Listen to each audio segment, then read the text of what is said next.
العالمین وبہ نستعین والصلاة والسلام علی رسولہ الامین محمد صلی اللہ علیہ وعلی آلہ واصحابہ اجمعین ومن تبعهم بإحسان الى یوم الدین. اما بعد، اعوذ باللہ من الشیطان الرجیم، بسم اللہ الرحمن الرحیم. يا أيها الذين آمنوا اتقوا الله حق تقاته ولا تموتن إلا وأنتم مسلمون. يا أيها الناس اتقوا ربكم الذي خلقكم من نفس واحدة وخلق منها زوجها وبث منهما رجالا كثيرا ونساء واتقوا الله الذي تساءلون به والأرحام إن الله كان عليكم رقيبا.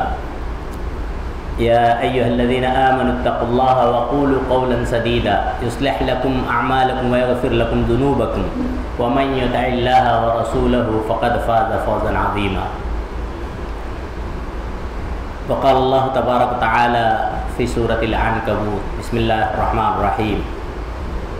ألف لام ميم أحسب الناس أن يتركوا أن يقولوا آمنا وهم لا يفتنون ولقد فتنا الذين من قبلهم فليعلمن الله الذين صدقوا وليعلمن الكاذبين. ربي يسر ولا تعسر وتمم الخير.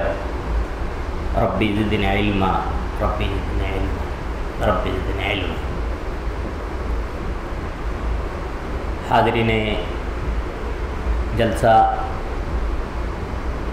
جیسا کہ آپ جانتے ہیں، جمعیت اہل حدیث مالیگاؤں کے زیر اہتمام ہر ہفتہ ایک دینی اصلاحی تربیتی پروگرام رکھا جاتا ہے.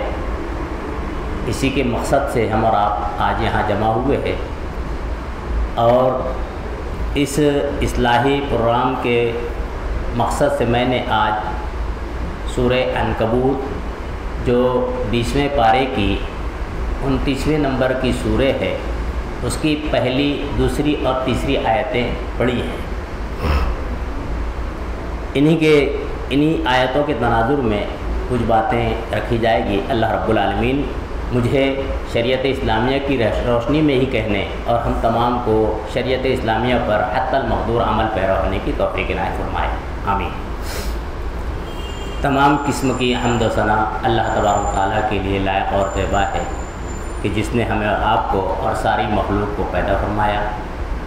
نیز درود و سلام ہو تمام ہی انبیاء کرام علیہ الصلوۃ والسلام پر، خصوصاً بے شمار درود و سلام ہو ہمارے آپ کے نبی جناب محمد رسول اللہ صلی اللہ علیہ وسلم پر اور آپ کی آل اولاد پر. حمد و صلات کے بعد حاضرین جلسہ، ہم اور آپ اس بات سے بخوبی واقف ہیں، جانتے ہیں کہ دنیا سب کے لیے اور خصوصاً ایک مومن اور مومنہ کے لیے دارالامتحان ہے، آزمائش، ابتلا کا محل و مقام ہے. اور یہ بھی جانتے ہیں کہ آخرت کے بالمقابل دنیا کی کوئی حیثیت نہیں ہے. ہم اس کا اندازہ ہمارے آپ کے نبی جناب محمد رسول اللہ صلی اللہ علیہ وسلم کے اس فرمان سے لگا سکتے ہیں. نبی کریم صلی اللہ علیہ وسلم سے روایت ملتی ہے، راوی حدیث حضرت مستورد ہیں رضی اللہ عنہ، کہتے ہیں قال رسول اللہ صلی اللہ علیہ وسلم، کہ رسول اللہ صلی اللہ علیہ وسلم نے فرمایا، دنیا کی مثال کمثل واللہ ما الدنیا فی الآخرہ مثل ما یجعل احدکم اصبعہ فی هذه الیم فلینظر بما ترجع. نبی کریم صلی اللہ علیہ وسلم فرماتے ہیں کہ دنیا کی مثال آخرت کے بالمقابل ایسی ہے کہ تم میں سے کوئی آدمی کسی سمندر میں اپنی انگلی کو ڈالے اور اس کے بعد نکال لے، تو اس میں اس کی انگلی کے ساتھ پانی سمندر کے بالمقابل کیا حیثیت رکھے گا. تو نبی کریم صلی اللہ علیہ وسلم نے اس کی مثال یہ دی ہے کہ آخرت کے مقابل میں دنیا کی کوئی حیثیت اور قیمت نہیں ہے. ہم یہ بھی جانتے ہیں کہ ہماری آپ کی تخلیق کا مقصد اللہ رب العالمین نے سورہ ذاریات سورہ نمبر 56 کی آیت 51 کی آیت نمبر 56 میں یہ بتایا ہے، وَلَقَدْ کہ یقینا وما خلقت الجن والانس الا لیعبدون، کہ میں نے انس و جن ان دونوں مخلوق کو خالص اپنی بندگی کے لیے پیدا کیا ہے۔ سورہ ملک سورہ نمبر 67 میں آیت نمبر 2 اور 3 میں اللہ رب العالمین فرماتا ہے الذی خلق الموت والحیات لیبلوکم ایکم احسن عملا، کہ اللہ نے الذی جس نے خلق الموت موت اور زندگی پیدا کی ہے، اس کو دراز کیا ہے، لیبلوکم تاکہ وہ آزمائے، ایکم احسن عملا تم میں بہترین عمل کرنے والا کون ہے۔ معلوم یہ ہوا دو باتیں، پہلی یہ کہ تمام انسانیت اللہ رب العالمین کی بندگی کے لیے پیدا ہوئی ہے، دوسری یہ کہ بندگی کون صحیح طریقے سے کرتا ہے، اللہ اس کو جانچنے پرکھنے کے لیے اس دنیا میں ہمیں بھیجا ہے۔ ہماری بعثت کا مقصد، دنیا میں آنے کا مقصد یہ ہے کہ ہم خالص اللہ کی بندگی کریں۔ اگر ایک بندہ خالص اللہ کی بندگی نہیں کرتا ہے، دو معنی نکلتے ہیں، ایک یہ کہ ایک بندہ بندگی ہی نہیں کرتا ہے، دوسرا یہ کہ ایک بندہ بندگی تو کرتا ہے لیکن اللہ کی خالص بندگی نہیں کرتا ہے، تو اللہ رب العالمین نے اس کی مثال اسی سورہ عنکبوت میں جو آج کا ہمارا درس ہے اس میں اللہ نے اس طرح بیان کی ہے، وَمَثَلُ الَّذِينَ اتَّخَذُوا مِن دُونِ اللَّهِ أَوْلِيَاءَ، کہ ان لوگوں کی مثال جنہوں نے اللہ کے علاوہ دوسرے کارساز بنا لیے ہیں، کَمَثَلِ الْعَنْكَبُوتِ، عنکبوت یعنی مکڑی کی جیسی ہے، اتخذت بیتن جس نے گھر بنایا، اور وَإِنَّ أَوْهَنَ الْبُيُوتِ لَبَيْتُ الْعَنْكَبُوتِ، لَبَيْتِ الْعَنْكَبُوتِ، کہ اللہ کہہ رہا ہے اور بے شک سب سے کمزور بودا گھر جو ہوتا ہے وہ مکڑی کا گھر ہوتا ہے۔ ہم اور آپ غور کر سکتے ہیں اللہ نے جو تمثیل دی ہے کہ جس نے اللہ کے علاوہ دوسروں کو اللہ جیسا یا اللہ کے ساتھ شریک کیا، کارساز بنایا، ان کی مثال ایسے گھر بنانے سی ہے، اس راستے کو اختیار کرنا ایسا ہے گویا وہ ایسا گھر بنا رہا ہے کہ مکڑی جیسا، جس کی کوئی حیثیت اور قیمت نہیں ہے۔ آدمی جو ہے کسی مکڑی کے جالے پر کسی گھر پر پھونک دے تو پھونکوں سے وہ چراغ بجھ جاتا ہے، وہ گھر اڑ جاتا ہے، ختم ہو جاتا ہے۔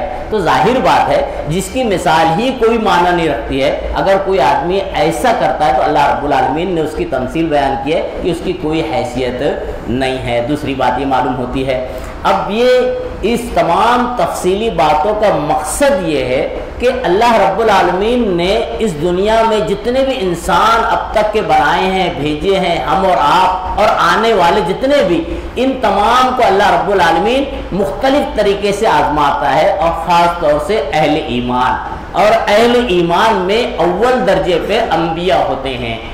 جناب محمد رسول اللہ صلی اللہ علیہ وسلم فرماتے ہیں ان اشد الابتلاء اشد الناس ابتلاء الانبیاء ثم الامثل فالامثل، کہ سب سے شدید آزمائش انبیاء کی ہوتی ہے، انبیاء کی امتحان اور آزمائش بہت سخت ہوتا ہے، شدید ہوتا ہے، اور اس کے بعد ثم الامثل فالامثل، پھر اس کے بعد ترتیب وار ہر آدمی جس کا جیسا ایمان ہوگا اس کی ویسی آزمائش ہوگی۔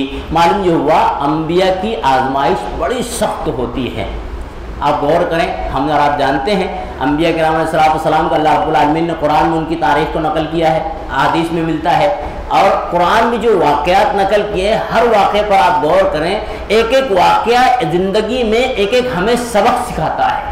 آپ قرآن کا مطالعہ کریں، سورہ بقرہ میں اللہ رب العالمین نے حضرت ابراہیم علیہ السلام کا تذکرہ کیا، وَإِذِ ابْتَلَىٰ إِبْرَاهِيمَ رَبُّهُ بِكَلِمَاتٍ فَأَتَمَّهُنَّ، ابراہیم کو اپنے رب نے، ان کے رب نے آزمایا کچھ کلمات سے، کچھ جگہوں پر، تمام جگہوں پر حضرت ابراہیم علیہ السلام پورے اترے، آزمائش میں کامیاب اترے۔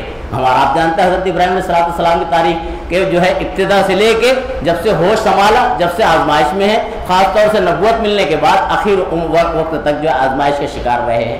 اس کے بعد آپ آگے بڑھیں، حضرت موسیٰ علیہ السلام دیکھ لیجئے، آزمائش یہ اللہ رب العالمین قرآن میں نقل کرتا ہے۔ موسیٰ علیہ السلام جہاں پلے بڑے تھے وہ فرعون کا دربار تھا، اور اس کے بعد جب بڑے ہوئے، تھوڑا جوانی کے عالم میں ہوئے، تو وہاں پر دو گروہ رہا کرتے تھے، قبطی اور اسرائیلی۔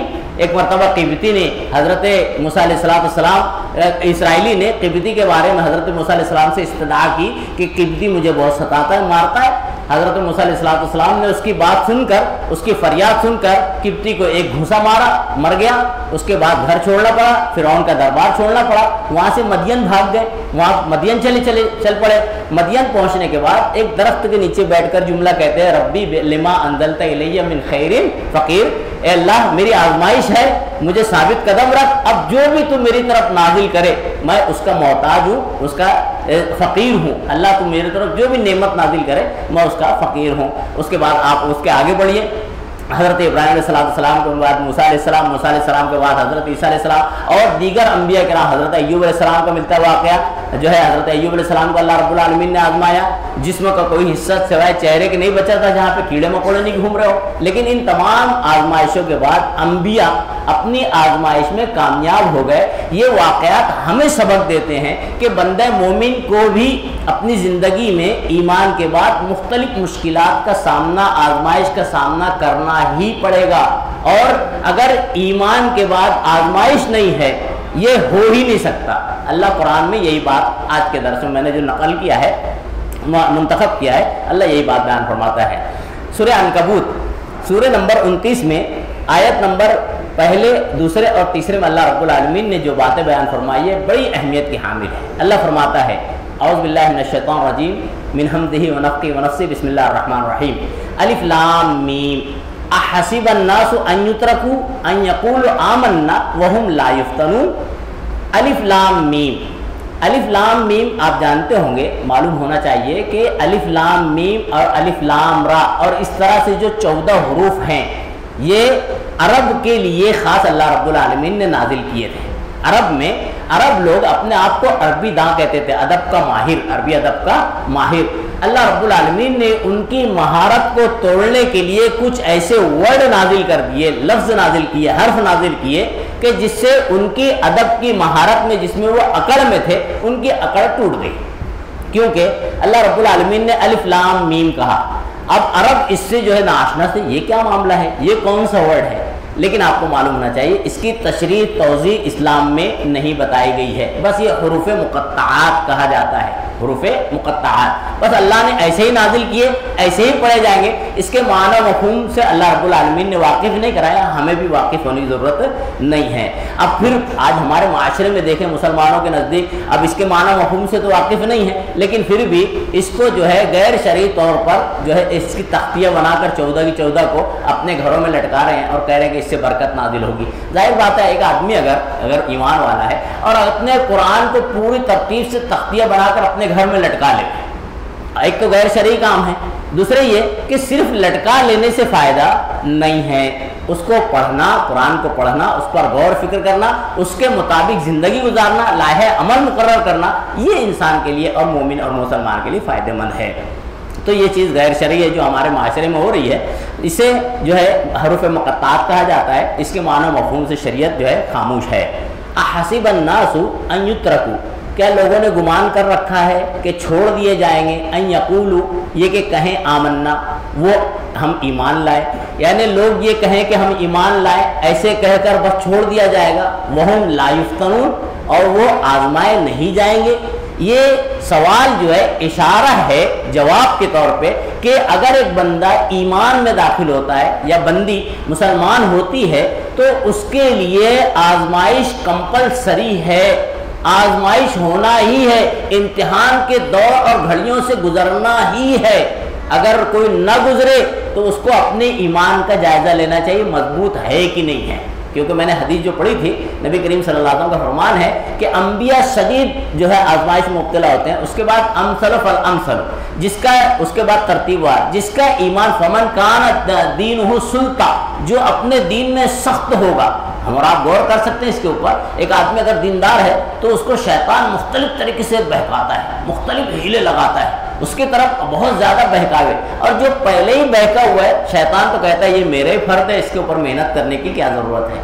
یہی حدیث کے الفاظ میں جملہ ملتا ہے، فمن کان دینہ سلطان، جس کا دین مضبوط ہوگا، پھر اس کا ایگزام، اس کا امتحان، اس کی آزمائش بھی اتنی سخت ہوگی۔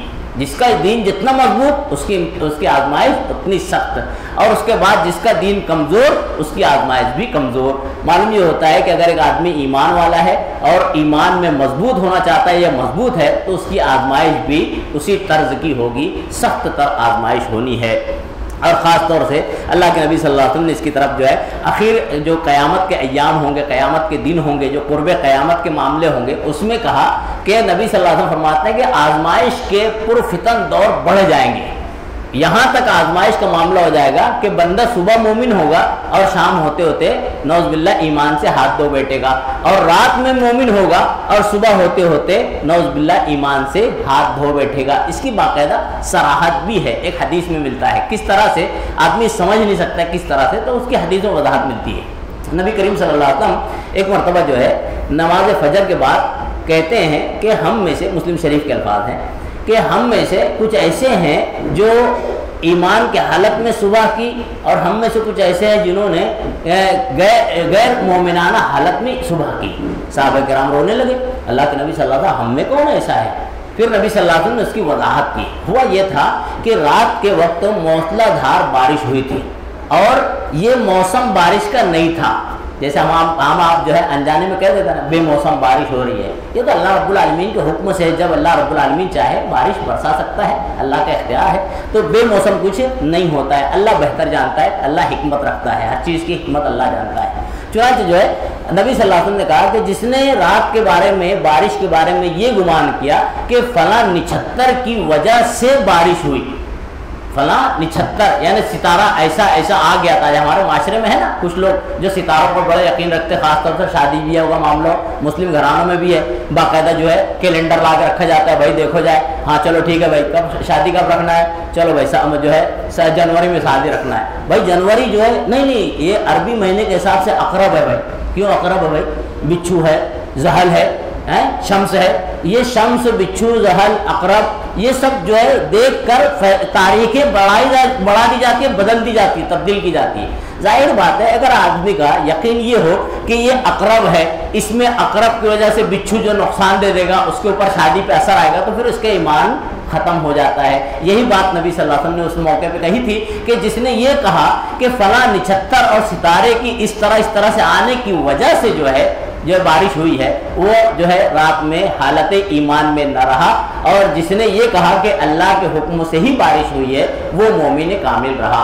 معلوم یہ ہوتا ہے کہ ایک ایسا وقت نبی صلی اللہ علیہ وسلم نے اشارہ دیا کہ آئے گا کہ صبح آدمی مومن ہوگا اور شام میں کافر ہوگا۔ تو آج ہم غور سکتے ہیں، دیکھ سکتے ہیں، ارے بھائی فلاں چیز ہو گئی، ارے فلاں کی وجہ سے ہی ہوا، یہ ہوا اس کی وجہ سے، تو اس کی وجہ جو ہم لگا دیتے ہیں یہ بھی شرکی الفاظ ہے، اس سے بھی احتراز کرنا چاہیے۔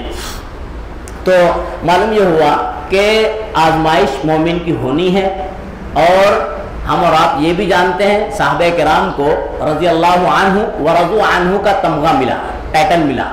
سورہ بینہ سورہ نمبر 98 آیت نمبر 5 میں اللہ رب العالمین نے، اور سورہ مائدہ میں بھی کہا ہے رضی اللہ عنہ ورضوا عنہ۔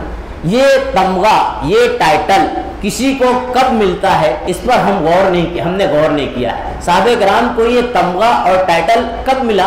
قرآن میں اللہ نے اس کا اشارہ دیا ہے، اولئک الذین امتحن اللہ قلوبہم للتقوی، سورہ حجرات سورہ نمبر 49 آیت نمبر 3 کا ایک ٹکڑا ہے۔ اللہ رب العالمین نے صحابہ کرام کو ہر طرح سے جانچ لیا، پڑتال لیا، چیک کر لیا، جب پورے اللہ کے امتحان، ایگزام، انٹرویو میں پاس ہو گئے، تقوی ان کے دل میں بھرا تھا، تقوی سے ان کا دل معمور تھا، تو اللہ رب العالمین نے رضی اللہ عنہ ورضوا عنہ کا ٹائٹل دیا۔ معلوم یہ ہوتا ہے کہ کوئی ٹائٹل لینا، کوئی تمغہ لینا بلا امتحان اور آزمائش کے ناممکن ہے۔ اسی طرح قیامت کے دن ایک بندے کا کامیاب ہونا دنیا میں مختلف آزمائش، امتحانات سے گزر کر اور اس میں ثابت قدم رہتے ہوئے گزرنا، یہ انشاءاللہ نجات کا ذریعہ بنے گا۔ اب ثابت قدم کے کیا شرائط ہیں آپ کو معلوم ہونا چاہیے۔ ایک آزمائش، امتحان اور ابتلا اگر یہ بندے کے حق میں ہے تو یہ اس کے دو فائدے ہیں۔ پہلا یہ کہ آزمائش، امتحان، مصیبت کی گھڑی، یہ ابتلا سے بندے کے گناہ معاف ہو جاتے ہیں. جیسا کہ حدیث میں نبی کریم صلی اللہ علیہ وسلم فرماتے ہیں کہ ما من مسلمین، حضرت عبداللہ بن مسعود راوی حدیث ہے رضی اللہ عنہ، نبی صلی اللہ علیہ وسلم فرماتے ہیں ما من مسلمین یصیبہ اذن شوکۃ فما فوقہا، کوئی مسلمان ایسا نہیں ہے، کوئی مسلم ایسا نہیں ہے جس کو، یعنی اس میں سب مسلمان شریک ہیں، اذن یصیبہ اذن، اس کو کوئی تکلیف پہنچے، ذا شوکتن یعنی ذا شوکتن، چاہے کوئی جو ہے اس کو جو کانٹا چبھ جائے، فما فوقہا یا اس سے اوپر، یعنی چھوٹی سی تکلیف کانٹا چبھنا یہ بھی، اور اس سے اوپر لے کر جتنی بڑی سے بڑی تکلیف آ جائے اگر مسلم ہے، الا کفر اللہ بہا خطا سیئاتہ، مگر اللہ رب العالمین اس کے ذریعے سے اس کے گناہوں کو معاف کر دیتا ہے. اور کما تحط الشجرۃ ورقہا، کہ جس طرح سے درخت جو ہے سوکھنے کے بعد پتے گرا دیتے ہیں، جھاڑ دیتے ہیں، ایسے ہی اس کے گناہ معاف ہو جاتے ہیں. یہ پہلا فائدہ. دوسرا فائدہ یہ کہ اللہ رب العالمین اس کے مقام و مرتبہ کو بڑھاتا ہے جس کو آزمائش میں گرفتار کرتا ہے. معلوم یہ ہوا کہ اگر کوئی آدمی ہم آپ میں سے کسی آزمائش میں گرفتار ہے، آزمائش کی کئی شکلیں آگے آ رہی ہیں انشاءاللہ، اگر کوئی آزمائش میں گرفتار ہے تو اسے گھبرانا نہیں چاہیے. سب سے پہلے یہ کہ آزمائش پر جو ہے یہ یقین رکھنا چاہیے کہ اللہ رب العالمین میری کوئی غلطی ہوئی ہوگی جس کو اللہ درگزر کر رہا ہے، ایک بات. دوسرے یہ کہ آزمائش پہ یہ سوچنا چاہیے اللہ رب العالمین شاید میرا مقام گھٹ گیا اب بڑھانا چاہتا ہوں. اور آزمائش کے لیے جو 4 شرطیں ضروری ہیں. پہلی شرط یہ کہ جس کو کوئی قسم کی آزمائش پریشانی آ جاوے، کسی بھی قسم کی پریشانی چھوٹی بڑی، کوئی گرفتار ہو جائے کسی آزمائش میں، تو اس کے لیے 4 شرطیں ضروری ہے. پہلی شرط کیا ہے؟ پہلے یہ کہ صبر کرنا چاہیے. صبر للہ فی اللہ ہو، یعنی اللہ کے لیے صبر. صبر کی بھی شرط ہے. اللہ کے لیے اگر صبر نہیں کر رہا آدمی، لوگوں کے لیے، انسانوں کے لیے، کسی اور کے لیے خوشنودی کے لیے صبر کرنا فائدہ نہیں ہے. والذین صبروا ابتغاء وجہ ربہم، اللہ نے قرآن میں کہا کہ وہ لوگ جنہوں نے اپنے رب کی خوشنودی کے لیے صبر کیا. اور اللہ قرآن میں کہتا ہے دوسری جگہ فاصبر، سورہ مدثر، فاصبر لحکم ربک، اپنے رب کے حکم کے لیے صبر کرو، یعنی رب کی رضا مقصود ہو صبر میں. پہلی شرط. دوسری شرط یہ کہ صبر جو ہے عند الصدمۃ الاولی، پہلے جب مصیبت آئے، پریشانی آئے، اسی وقت صبر کرے. بعد میں تو فطری انسان میں صبر آ ہی جاتا ہے، تو آن دا ٹائم، آن اسپاٹ صبر کرنا چاہیے. اس کی مثال ملتی ہے، ایک مرتبہ جو ہے نبی کریم صلی اللہ علیہ وسلم کا گزر ایک راستے سے ہوا جس میں جو ہے ایک خاتون اپنے بچے کی قبر کے پاس جو ہے بیٹھی ہوئی رو رہی تھی. نبی کریم صلی اللہ علیہ وسلم نے جملہ کہا اتق اللہ واصبری، اللہ سے ڈرو اور صبر کرو.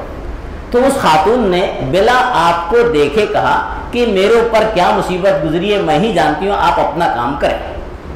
اب یہ وہ اپنا نبی صلی اللہ علیہ وسلم یہ کہہ کر آگے بڑھ جاتے ہیں. یہ ہمارے لیے بہت بڑا سبق ہے. وقت کے شہنشاہ سید البشر، ان کو ایک خاتون جو عام خاتون جواب دیتی ہے آپ اپنا کام کریں.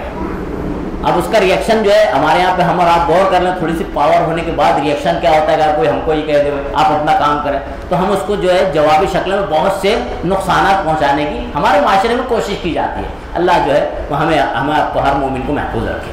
تو خیر یہ سید البشر ہیں، خاموشی سے چلے جاتے ہیں. نبی کریم صلی اللہ علیہ وسلم حضرت راوی حدیث حضرت انس سے بیان کرتے ہیں کہ اس خاتون کو بتایا گیا تم جانتی ہو تم نے یہ جواب کس کو دیا؟ تو کہتی ہے کس کو دیا؟ بولے ہمارے آپ کے نبی جناب محمد رسول اللہ کو تم نے جواب دیا ہے. یہ خاتون جیسے ہی سنتی ہے صحابیہ دوڑتی ہی پہنچتی ہے نبی صلی اللہ علیہ وسلم کے دربار، یعنی آپ کے گھر پر. اب دربار سے میں نے خاص طور سے اس ورڈ کو لایا ہے کہ نبی صلی اللہ علیہ وسلم کا گھر اور دربار کیسا تھا، یہ غور کریں. نبی صلی اللہ علیہ وسلم کے گھر پر پہنچ جاتی ہے. ہمارے یہاں پہ جو ہے بڑے ہوتے ہیں ان کے دربان ہوتے ہیں، بڑے دربار ہوتے ہیں، اس میں دربان ہوتا ہے، فلاں فلاں سپاہی سے ملنا، اس سے اس کے بعد پہنچتا ہے. یہاں پر جو ہے یہ خاتون ڈائریکٹ سید البشر کے گھر پہ پہنچ گئی ہے اور آنے کے بعد کہتی ہے اللہ کے نبی صلی اللہ علیہ وسلم میں نے آپ کو دیکھا نہیں تھا اور انجانے میں اندیکھے میں یہ بات کہہ دی تھی. نبی صلی اللہ علیہ وسلم نے جب ان سے کہا دیکھا تو دیکھنے کے بعد ان سے کہا کہ اب دیکھ لیجئے یہاں پر بھی نبی صلی اللہ علیہ وسلم کا اسلام کا کردار کتنا عمدہ ہے.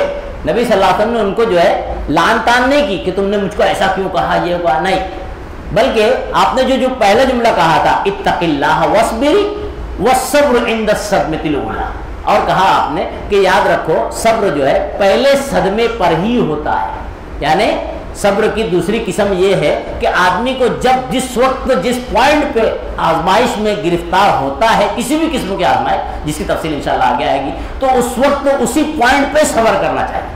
پہلے رو دھو کے، تماچا پیٹ کے، گال نوچ کے، کپڑے پھاڑ کے، جہالت کا جو ہے دعویٰ کر کے اور پکار کے اس کے بعد کہے کہ میں صبر کر رہا ہوں یا کر رہی ہوں، تو اس کا صبر معنی نہیں رکھتا ہے۔ یہ بہت اہم ہے۔ صبر کی تیسری جو قسم ہے وہ یہ ہے کہ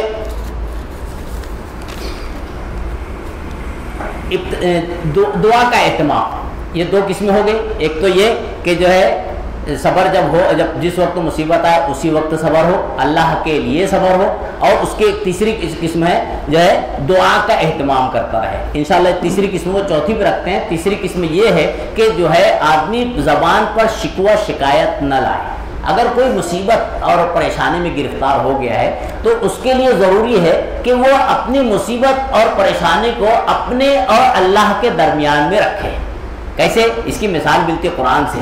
جب حضرت یوسف علیہ السلام کو کنویں میں ان کے بھائی ڈال دیتے ہیں، ان کے بھائی، بڑی تفصیلی باب ہے اور تفصیلی واقعہ ہے، جب ڈال دیتے ہیں تو کنویں میں پہنچنے کے بعد اللہ رب العالمین سے دعا کرتے ہیں، انما اشکو بثی وحزنی الی اللہ، اب میں اپنا جو رنج و غم ہے میں اللہ سے ہی بیان کرتا ہوں۔ آدمی جب کوئی گرفتار ہو مصیبت میں تو اس کو چاہیے کہ اپنا رنج و غم بجائے لوگوں کو بیان کرنے سے اللہ رب العالمین کے پاس پیش کرے، تاکہ جو ہے اس کا فائدہ اسے ملے۔ ایک روایت میں آتا ہے، نبی کریم صلی اللہ علیہ وسلم فرماتے ہیں کہ ایک بندہ جو کوئی بیماری میں مبتلا ہوتا ہے، یہ ایک آزمائش کی ایک شکل ہے، کوئی بیماری میں مبتلا ہوتا ہے اور اس کے بعد کہ اس کے جو عیادت کرنے کے لیے اس کے پاس لوگ پہنچتے ہیں، اس میں بھی ایک نقطہ یاد آتا ہے کہ آج ہمارے معاشرے میں عیادت بھی مقصد کے تحت کی جاتی ہے۔ بے مقصد کے عیادت کرنا یہ بہت اہمیت کا حامل ہے۔ آج ہمارے یہاں پہ عیادت کرنے کے لیے ہم کیوں پہنچتے ہیں؟ بھائی ہمارے خاندان کا ہے، ہمارا فلاں ہے، اگر نہیں گئے تو لوگ خاندان والے کیا کہیں گے۔ لوگوں کی رضا مقصود ہے عیادت میں بھی، جبکہ ایسا نہیں ہونا چاہیے۔ بلا غرض کے اگر ایک بندہ کسی بندے کی، ایک مسلمان کی عیادت کرنے جاتا ہے، ایک روایت میں نبی صلی اللہ علیہ وسلم فرماتے ہیں کہ بیچ میں فرشتہ اگر اس سے کہتا ہے، نبی صلی اللہ علیہ وسلم بیان کرتے ہیں کہ اے بندے تم کہاں جا رہے ہو؟ بولے فلاں کی عیادت کرنے جا رہا ہوں۔ بولے آپ کا وہ جس کا لین دین ہے، کوئی آپ اس کے تحت دبے ہوئے کسی مال کے تحت، یعنی کوئی قرض وغیرہ لیے ہو یا کوئی اور ایسا؟ وہ کہا کچھ بھی نہیں ہے، ایسا کوئی معاملہ نہیں ہے، بس مسلمان ہے، اس کی عیادت کے لیے پہنچ رہا ہوں، کوئی اور غرض نہیں ہے۔ بولے نہیں، بس اللہ کے نبی صلی اللہ علیہ وسلم فرماتے ہیں فرشتہ اس کے لیے کہتا ہے کہ اللہ رب العالمین تمہارے لیے خریف الجنہ، جنت میں جو ہے تمہارے لیے مہمانداری تیار کرتا ہے۔ یہ اس کا فائدہ ہے کہ آدمی بے مقصد بس مسلمان ہے، اس کی زیارت کرنے کے لیے پہنچا ہے۔ اب بندہ زیارت کے لیے پہنچا ہے اور جو بیمار ہے وہ زائرین کے پاس اپنی شکوہ شکایت نہیں کر رہا ہے۔ ٹھیک ہے بھائی، الحمدللہ آج ہمارے معاشرے میں کسی مریض کے پاس جانے عیادت کرنے پہنچو اور تکلیف ہے برداشت نہیں ہوتا ہے، بھائی بہت تکلیف ہے برداشت نہیں ہوتا ہے، یہ قرآن کی مخالفت ہے۔ کیسے؟ قرآن میں اللہ تعالیٰ فرماتا ہے، سورہ بقرہ آخری آیت ہے، آپ سنتے ہوں گے، پڑھتے ہوں گے، لا یکلف اللہ نفسا الا وسعها، اللہ کسی نفس کو اتنا ہی مکلف بناتا ہے جتنی اس کی طاقت ہو، یعنی اتنی ہی نفس کیپیسٹی اختیار کر سکتے، جتنی کیپیسٹی ہے اتنی ہی تکلیف، کیپیسٹی سے باہر تکلیف اللہ رب العالمین نفس کو نہیں دیتا ہے۔ جب اللہ رب العالمین نے یہاں ڈکلیئر کر دیا کہ کیپیسٹی سے باہر تکلیف انسان کو نہیں مل سکتی ہے، تو پھر جو ہمارے معاشرے میں ہم اور آپ یا جو بھی کہتے ہیں انجانے میں، اگر ہم نے بھی کہا ہو تو اللہ معاف کرے، یا جو انجانے میں کہتے ہیں تو انہیں سمجھنا چاہیے اور معاشرے میں یہ چیز ہے اس کو ختم کرنا چاہیے دھیرے۔ بھائی برداشت نہیں ہوتا، کیوں نہیں ہوتا بھائی؟ اللہ رب العالمین اتنی ہی تکلیف دیتا ہے جتنی تم برداشت کر سکتے ہو۔ تو شکوہ شکایت کا عام ماحول ہے، اس سے بچنا چاہیے۔ اگر کوئی آدمی بچا ہوا ہے، بھائی ٹھیک ہے الحمدللہ اللہ نے جو ہے مجھے بیماری دیا، اللہ سے امید ہے انشاءاللہ، دعا میں یاد رکھنا اللہ مجھے اچھا کر دے، یہ ایسے الفاظ ہے۔ تو جناب محمد رسول اللہ صلی اللہ علیہ وسلم فرماتے ہیں کہ جب ایسا بندہ کہتا ہے، کوئی شکوہ شکایت نہیں کرتا ہے، تو اللہ رب العالمین اس بندے کو پہلے سے اچھی کنڈیشن میں لے آتا ہے، یعنی اس کو صحت مندی عطا کرتا ہے اور اس کو پہلے سے اچھی پوزیشن اللہ رب العالمین عطا کر دیتا ہے۔ بس شرط یہ ہے کہ شکوہ شکایت نہیں ہونا چاہیے۔ چوتھی جو شرط ہے، سب دعا کا اہتمام ہونا چاہیے۔ اگر ایک آدمی کوئی مصیبت اور پریشانی میں گرفتار ہوا ہے تو صبر کے بعد دعا بھی بڑی اہمیت کی حامل ہے. آدمی دیکھو نبی کریم صلی اللہ علیہ وسلم فرماتے ہیں الدعاء هو العبادہ کہ دعا عبادت ہے اور الدعاء صلاح المومن مومن کے لیے ہتھیار ہے. الدعاء یرد البلا جو ہے آدمی اگر دعا کرے تو اس کی مصیبت ٹل جاتی ہے. جیسے صدقہ جو ہے مصیبت کو ٹالتا ہے ایسے دعا بھی مصیبت کو ٹالتی ہے. تو دعا بڑی اہمیت کی حامل ہے. دعا بڑی اہمیت کی دعا کرنا چاہیے. اس کے تعلق سے راویہ ہیں حضرت ام سلمہ رضی اللہ عنہ بیان کرتی ہیں سمعت رسول اللہ صلی اللہ علیہ وسلم یقول میں نے نبی کریم صلی اللہ علیہ وسلم سے یہ بات بیان کرتے ہوئے سنی ہے ما من مسلم تصیبہ مصیبہ فیقول کوئی مسلمان کو اگر کوئی تکلیف پہنچتی ہے اور اس وقت وہ کہتا ہے ما امرہ اللہ جو اللہ نے اس کو حکم دیا ہے کہنے کا. اب اگر میں پوچھوں سامعین سے کہ اللہ نے مصیبت کے وقت کیا کہنے کا حکم دیا صرف ہاتھ اٹھائیں تو کتنے لوگ ہاتھ اٹھائیں گے؟ اگر میں کہوں ایک سوال ہے کہ اللہ نے مصیبت کے وقت ایک مومن اور مسلمان کو کیا کہنے کا حکم دیا ہے تو کون ہاتھ اٹھائے گا؟ صرف ہاتھ اٹھائیں. ماشاءاللہ پھر بھی ہیں ماشاءاللہ الحمدللہ. تو یہ صحیح ذہن نشین ہونا چاہیے. خیر جو لوگ نہیں جانتے اللہ جو ہے ان کو علم میں اضافہ کرے ان کی عمر بڑھائے. تو خیر مسئلہ یہ ہے کہ جاننا چاہیے. تو مصیبت کے وقت ایک بندے مومن کو کیا کرنا چاہیے؟ کوئی مصیبت عائد پڑے تو چاہے چھوٹی ہے بڑی کوئی بھی مصیبت کیا کہنا چاہیے؟ انا للہ و انا الیہ راجعون.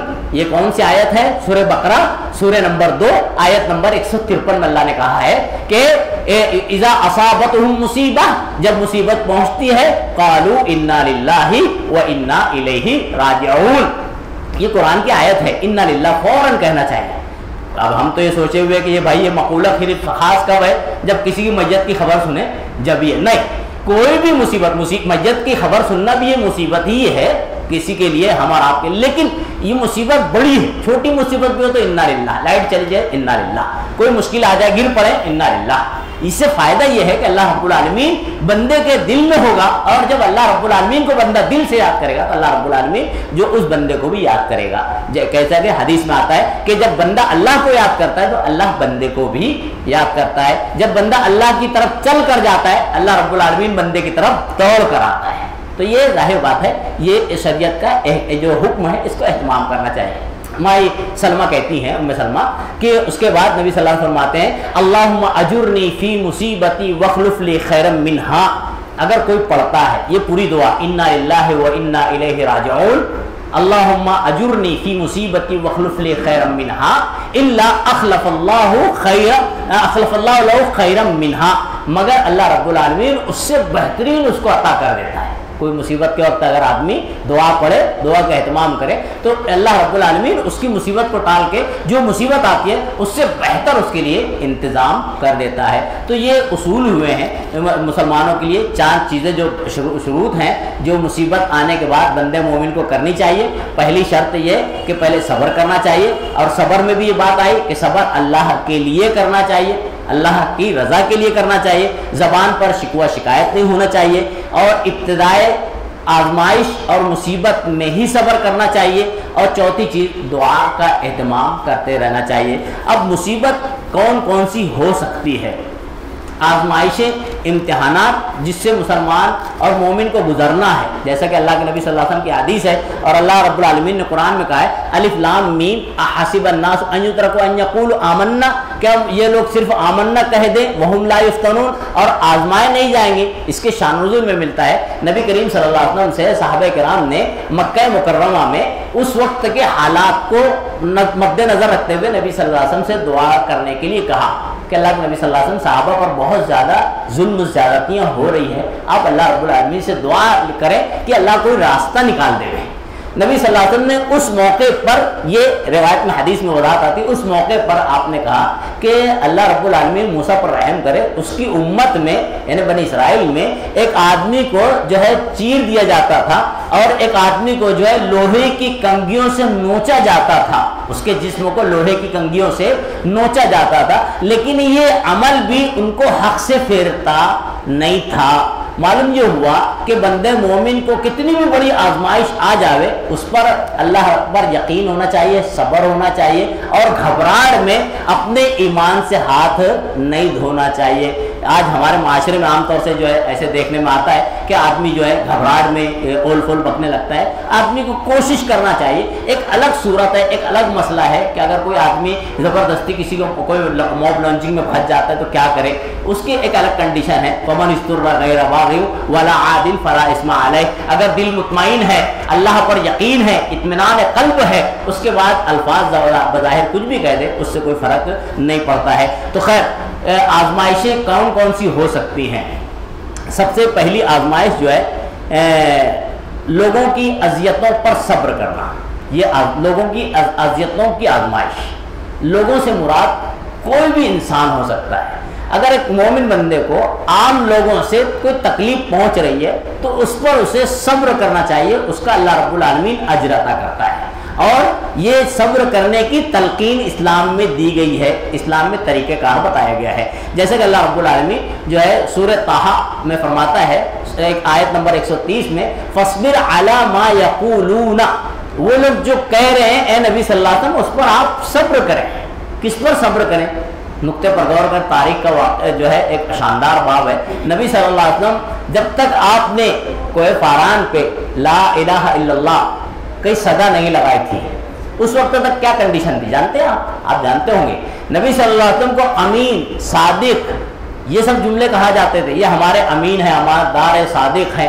یہ اہل مکہ، مشرکین مکہ بھی کہتے تھے، سب لوگ کہتے تھے پورے مکہ والے کہ آپ صادق ہیں، امین ہیں۔ پھر جب نبی، اس کی کئی مثالیں، حلف الفضول کے موقع پر نبی صلی اللہ علیہ وسلم جب نبوت بھی نہیں ملی، 25 سال کے تھے، ایک معاملہ ہوا تھا، وہ جو ہے جو کعبہ کو جو ہے حجر اسود کو رکھنے کا معاملہ ہوا تھا۔ نبی صلی اللہ علیہ وسلم نے وہاں پہ جب آپ لوگوں نے یہ مشورہ کیا کہ کل کے دن جو سب سے پہلے مکہ میں داخل ہوگا وہی اس کا فیصلہ کرے گا۔ نبی صلی اللہ علیہ وسلم دوسرے دن جو ہے مکہ میں صبح داخل ہوئے تو لوگوں نے آپ کو دیکھ کر کہا تھا ھذا امیننا ھذا صادقنا، یہ ہمارے امین ہے، یہ ہمارے صادق ہیں، سچے ہیں، امانت دار ہے، اب یہ جو فیصلہ کریں ہمیں منظور ہے۔ اور اس کے بعد نبی صلی اللہ علیہ وسلم نے فیصلہ کیا تھا کہ سب سرداران جمع ہو جائیں، چاروں کونا پکڑے، اور جو ہے آپ نے جو اپنے ید مبارک سے ہاتھ سے جو ہے اس حجر اسود کو بیچ میں جو ہے رکھا، کپڑے کے بیچوں بیچ، اور اس کے بعد سب کو کہا کہ سب لوگ مل کر اٹھائیں۔ دیکھ لیجئے نبی کریم صلی اللہ علیہ وسلم کو فیصلہ، ابھی نبوت نہیں ملی ہے باقی فیصلہ اتنے بڑے شر کو آپ نے مختصر طریقے سے حل کر دیا۔ تو آدمی حکمت جو ہے بڑی معنی رکھتی ہے۔ اس کے بعد جب وہاں پر پہنچا تو نبی صلی اللہ علیہ وسلم نے اپنے ہاتھ دست مبارک سے اس کو اٹھا کر اپنی جگہ پر رکھ دیا، جھگڑا ختم ہو گیا۔ وہاں پر سب نے کہا تھا ھذا صادقون امینون، اس کے بعد بھی صادقون امینون کا معاملہ چل رہا تھا۔ یہ صادقون امینون ختم کہاں پہ ہوا؟ آپ غور کریں، جب نبی صلی اللہ علیہ وسلم نے قولوا لا الہ الا اللہ تفلحوا کہا کہ اے لوگو لا الہ الا اللہ کہو کامیاب ہو جاؤ گے، تو یہ جو لفظ تھا، یہ تمغہ تھا آپ کے لیے، ٹائٹل کہ صادق اور امین کا، یہ وہاں پر ختم ہو گیا۔ یہ صحابہ کرام میں نہیں ختم ہوا، جو ایمان والے تھے، جو آپ پر ایمان لے آئے، ان میں نہیں ختم ہوا، جو اہل کفر تھے، جو مشرکین تھے، ان میں یہ ٹائٹل ختم ہو گیا۔ اب نہیں، یہ صادق نہیں ہے۔ اس کے بعد آپ کو کیا کہا گیا؟ شاعر کہا گیا، مجنون کہا گیا، پاگل کہا گیا۔ غور کرنے کی بات ہے، ایک وہ شخص ہے جسے 40 سال تک کے جو ہے ایک تمغہ دیا جا رہا ہے، ٹائٹل دیا جا رہا ہے کہ سچے ہیں، متقی ہے، پرہیزگار ہیں، اور اچانک اسی کو جو ہے یہ کہہ دیا جائے کہ جھوٹے ہیں، پاگل ہے، مجنون ہے، شاعر ہیں، تو کیسا اس کو لگے گا، کیسا محسوس ہوگا؟ اسی بنا پر اللہ رب العالمین نے سورہ طٰہٰ میں کہا فاصبر علی ما یقولون، یہ لوگ جو کہہ رہے ہیں انہیں کہنے دو، اس پر آپ غمزدہ نہ ہو، غمگین نہ ہو۔ تو معلوم یہ ہوا کہ اگر بندے مومن کو جو ہے کسی لوگوں کی اذیتوں پہ کوئی تکلیف ہوتی ہے تو اس پر بندے مومن کو صبر کرنا چاہیے۔ نبی صلی اللہ علیہ وسلم نے ایک تمثیل بیان کی ہے، الذی یخالط الناس، کہ وہ بندہ جو لوگوں کے درمیان میں رہتا ہے، جو لوگوں کے درمیان میں رہتا ہے، اور وہ بندہ جو انفرادی اکیلے سطح سے رہتا ہے، یعنی اکیلا سب سے ہٹ کر کنارے رہتا ہے۔ دونوں میں نبی صلی اللہ علیہ وسلم نے اس بندے کو افضل کہا جو لوگوں کے درمیان رہتا ہے۔ کیوں؟ لوگوں کے درمیان رہ کر ان کی اذیتیں برداشت کرتا ہے، اس پر صبر کرتا ہے، تو اللہ کے نبی صلی اللہ علیہ وسلم نے اس بندے کو جو لوگوں کے درمیان رہ کر مصیبتوں اذیتوں پر صبر کر رہا ہے، افضل گردانا ہے اس بندے سے جو یہ سب سے ہٹ کر دور کنارہ کشا ہو گیا ہے۔ اس کو افضل نہیں کہا ہے. تو معلوم یہ ہوا کہ لوگوں کی اذیتیں کسی بھی قسموں کی ہو, بندے مومن کو اس پر صبر کرنا چاہیے. اب لوگوں میں اگر حکمراں ہے, جو امیر ہے, اگر اس کی بھی اذیت ہے, کوئی تکلیف ہے, تو بندے مومن کو اس پر بھی صبر کرنا چاہیے. جہاں تک ہو سکے اپنے حکمتی جملے کہے, بیان کرے, وہ ٹھیک ہے, لیکن اس کی اذیت ہو, کوئی دکھ والے قدم ہو, جو تکلیف دہ قدم ہو, تو اس پر صبر ہی کرنا چاہیے. پھر اس کے بعد پیاروں کی جدائی پر صبر کرنا. پیاروں میں سے مراد, اب جیسے باپ ہے اس کے لیے بیٹا پیارا ہے, اس کے لیے جو ہے میں ایک شوہر ہے اس کے لیے بیوی پیاری ہے, بیوی ہے اس کے لیے شوہر پیارا ہے, ماں ہے بچے پیارے ہیں, بچے ہیں ماں پیاری ہے, والدین پیارے ہیں. تو یہ سب پیارے آپس میں ایک دوسرے سے کنیکٹڈ لوگ ہیں. ان کی جدائی پر صبر, ان کی جدائی پر بہت اہم ہے. صبر کا جو معاملہ ہے نا, ایسے مرحلے میں بڑا اہمیت کا حامل ہوتا ہے. آدمی جو ہے فوراً جو ہے چیخ پکار میں لگ جاتا ہے. ہمارے معاشرے کے اندر کچھ خواتین ایسی ہوتی ہیں جو خاص آہو بگا کے لیے لگائی ہوئی ہیں, اپنے جو چہروں کو پھاڑتی ہیں. یہ شریعت میں نہیں ہے, یہ اسلام میں نہیں ہے. اگر کسی پیارے کی جدائی ہو گئی ہے تو اس پر بھی صبر کرنا چاہیے. یہ ایک آزمائش ہے, اللہ رب العالمین لے کر بھی آزماتا ہے, اللہ رب العالمین جو ہے دے کر بھی آزماتا ہے. اس کی مثال ملتی ہے, نبی کریم صلی اللہ علیہ وسلم کے پاس خبر آئی, جو ہے ایک قاصد نے خبر دی, آپ کی جو صاحبزادی تھی حضرت زینب, ان کے بچہ جو ہے بڑا شدید بیمار تھا, بخار میں مبتلا تھا. تو خبر آئی کہ اللہ کے نبی صلی اللہ علیہ وسلم کو کہیے کہ آپ میرے گھر پر تشریف لائیں صاحبزادی کے یہاں پہ. نبی صلی اللہ علیہ وسلم نے جواب بھجوایا کہ اس سے کہو صبر کرے, انا للہ ما آتا و انا للہ ما اخذ. جو اللہ نے دیا ہے اللہ کا, جو اللہ لینا چاہے اللہ کا ہے. اللہ رب العالمین کے ہر فیصلے پر راضی ہونا چاہیے. یہ کہہ کر آپ نے پیغام بھجوا دیا. جواب میں پھر سے جو ہے حضرت زینب نے, آپ کی بچی نے جو ہے پھر سے کہا کہ آپ اصرار کرتے ہوئے کہا کہ آپ ضرور میرے گھر پہ تشریف لائیں. اس کے بعد نبی صلی اللہ علیہ وسلم جو ہے حضرت زینب کے گھر پہ جاتے ہیں. جب وہاں پہنچتے ہیں, پہنچنے کے بعد جو ہے اپنے حضرت زینب کے بچے کو ہاتھ میں لیتے ہیں, بخار میں جو ہے مبتلا ہے. اس کے بعد آپ کو آنسو آ جاتے ہیں. صحابہ کرام میں ایک صحابی کہتے ہیں اللہ کے نبی صلی اللہ علیہ وسلم آپ بھی آنسو باہر ہیں. تو نبی صلی اللہ علیہ وسلم کہتے ہیں یہ جو ہے اس کے غم میں آنسو نکل گئے. معلوم یہ ہوا آنسو کا نکل جانا یہ نقصان دہ نہیں ہے, یہ صبر کے خلاف نہیں ہے. آنسو کے لیے گنجائش شریعت میں ہے, لیکن چیخ و پکار کرنا, گلوں کو پھاڑنا, کپڑوں کو نوچنا, یہ سب جو ہے شریعت میں نہیں ہے. آنسو نکل گئے. نبی صلی اللہ علیہ وسلم نے اس کے بعد پھر وہی کہا کہ اللہ رب العالمین کا جو ہے نعمت ہے, اگر اللہ چاہے لینا چاہے تو لے لے, اور اللہ رب العالمین کسی کو کوئی نعمت دینا چاہے تو دے سکتا ہے. وہاں پر بھی نبی صلی اللہ علیہ وسلم نے اپنی بچی کو صبر کی تلقین کی تھی.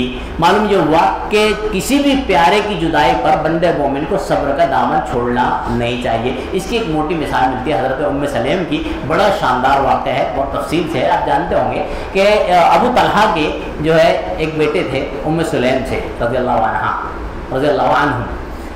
چنانچہ جو ہے جب حضرت ابو طلحہ کسی کام سے گئے تو جو ہے یہ جو ہے ابھی مادر رحم میں تھے. اب بچے کی پیدائش ہوئی اور بچہ جو ہے یہ بیمار تھے, مادر رحم میں نہیں تھی, معذرت, بیمار تھے. حضرت ابو طلحہ کسی کام سے چلے گئے. آنے کے بعد جو ہے ایسا معاملہ ہوا کہ حضرت ابو طلحہ جب پہنچتے ہیں تو ان اپنے بچے کے بارے میں پوچھتے ہیں کہ میرا بچہ کیسا ہے. بہت اہم نقطہ ہے ہمارے لیے, معاشرے کے لیے, مسلمانوں کے لیے, ہاں مرد و خواتین کے لیے, کہ کتنا بڑا صبر ہماری خواتین میں ہوتا تھا, ہمارے اسلاف میں ہوتا تھا. چنانچہ جو ہے جب آتے ہیں خبر دیتی ہیں کہ پہلے سے بہت اچھا ہے, جبکہ روایت کے الفاظ ملتے ہیں ان کے آنے سے پہلے بچے کا انتقال ہو چکا تھا. آپ نے حضرت ام سلیم نے تمام اپنے رشتہ داروں سے کہا تھا کہ جب تک میں نہ کہوں تم لوگ میرے شوہر کو, ابو طلحہ کو مت بتانا, بہت گسیلے ہیں, جو ہے کچھ بھی قدم اٹھا سکتے ہیں, ڈانٹیں گے, کچھ اور معنی ہو جائے گا, آپ لوگ مت بتانا, میں خود بتاؤں گی. چنانچہ جب واپس آتے ہیں, آنے کے بعد پوچھتے ہیں کہ میرا بچہ کیسا ہے, تو کہتے ہیں پہلے سے بہت سکون میں ہے. پہلے سے بہت سکون میں, جملہ جو زمانہ ہے بہت اہمیت کا حامل ہے. پہلے سے بہت سکون میں, یعنی پہلے تکلیف میں تھا, اب اس کا انتقال ہوگا, پہلے سے سکون ہے, راحت ہے. خیر حضرت ابو طلحہ سمجھتے ہیں ٹھیک ہے, ٹھیک معاملہ صحیح ہے, یعنی بچہ صحیح ہے. اس کے بعد جو ہے شباشی ہو جاتی ہے. اس کے بعد جو ہے جب دن نکلتا ہے, دن نکلنے کے بعد جو ہے جب نماز پڑھنے کے لیے جاتے ہیں, یہ صحابہ کرام کا طریقہ کار تھا کہ جو ہے ایسا موقع بہانہ نہیں ڈھونڈتے تھے کہ یار ابھی تو میں ایسا ہوں ویسا ہوں, اب نماز نہیں ہے, پھر اس کے بعد 12 بجے سو کر اٹھ کر جو ہے نہانا دھونا, اس کو نماز پڑھنا نہیں. فجر میں نماز پڑھنے پہنچتے ہیں. جاتے وقت راستے میں جب نکلتے ہیں گھر سے تو ان کی اہلیہ خبر دیتی ہیں کہ دیکھیے معاملہ ایسا ایسا ہو گیا تھا بچے کا. اچھا تو تم نے مجھ کو رات میں کیوں نہیں بتایا؟ جبکہ جو ہے میں پھر اس کے غم میں رہتا تھا، یعنی سوچتا تھا اس کے بارے میں. نہیں بس بولے تم جا کے خبر دو نبی صلی اللہ علیہ وسلم کو. جا کر نبی صلی اللہ علیہ وسلم کو خبر دیتی ہیں، حضرت ابو طلحہ خبر دیتے ہیں کہ اللہ کے نبی صلی اللہ علیہ وسلم ایسا ایسا معاملہ ہوا، پوری کہانی بتاتے ہیں. تو اللہ کے نبی صلی اللہ علیہ وسلم کے حق میں دعا دیتے ہیں کہ بارک اللہ لکما، اللہ تم دونوں کے درمیان برکت دے. اس کے بعد ان کو اور اولاد ہوتی ہے. تو معلوم یہ ہوتا ہے یہ صبر جو ہے پیارے کی جدائی پر اتنے نازک مرحلے پہ ایک صحابیہ بجائے جو ہے غم کی خبر دینے کے، یہ شریعت ہمارے تاکید دیتی ہے کہ وہ یہاں پہ چیخنا پکارنا نوح و ماتم کرنا نہیں چاہیے. اس کی تفصیلات اور بھی باقی رہتی ہیں. جو اہم بات ہے اس سے یہ کہ اگر ایک بندہ مومن کو جو ہے کسی مرحلے پر جو ہے آزمائش کا شکار ہوتا ہے، چاہے بیماری کا معاملہ ہو، جدائی ہو کسی کی، یا کسی کا انتقال ہو جاوے، یا اسی طرح سے جو ہے مالی تنگ دستی ہو جاوے، محتاجگی کا معاملہ ہو جاوے، یا اسی طرح سے کوئی اور بھی پریشانی جو اس کو لاحق ہو جاوے، تو اس کو چاہیے کہ ایسے مرحلے میں جو ہے صبر کا دامن تھامے رہے. کیونکہ آزمائش یہ کمپلسری ہے مومن کے لیے. جیسے کہ اللہ رب العالمین نے قرآن میں کہا، سورہ عنکبوت میں کہا کہ ایمان کے بعد آزمائش شرط ہے. اور یہ آزمائش صرف امت محمدیہ کی نہیں ہے، وَلَقَدْ فَتَنَّا الَّذِينَ مِن قَبْلِهِمْ، کہ اللہ رب العالمین نے اس سے پہلوں کی بھی آزمائش کی ہے. امت محمدیہ کی مومن اور مومنہ کی بھی آزمائش ہونی ہے. شرط یہ ہے کہ آزمائش کے وقت میں بندہ آزمائش کے جو شروط ہیں، جو طریقہ کار ہیں، ان شرطوں اور طریقوں کو اختیار کرے اور صبر کا دامن تھامے رکھے. اللہ رب العالمین سے دعا بھی کرتے ہیں کہ اللہ العالمین ہمیں آزمائش پر صبر اور شکر کرنے والا بناوے، آزمائش پر مومنہ کردار اختیار کرنے والا بناوے. اللہ رب العالمین آزمائش کے دور میں ہمیں ایسے قدم سے محفوظ رکھے جو شریعت کے خلاف ہو یا شریعت کے عین تضاد میں ہو. اللہ رب العالمین مجھے آپ کو، ہر مومن اور مومنہ کو دین کی صحیح سمجھ کے بعد دین پر عمل کرنے کی توفیق بھی عنایت فرما دے. آمین. اقول قولی ھذا واستغفر اللہ لی ولکم والسلام علیکم ورحمۃ اللہ وبرکاتہ. اگر کسی کو کوئی مسئلہ اس بیان سے متعلق ہو یا کوئی اور بھی ہو تو پوچھیں، انشاءاللہ اس کی وضاحت اور روشنی ڈالی جائے.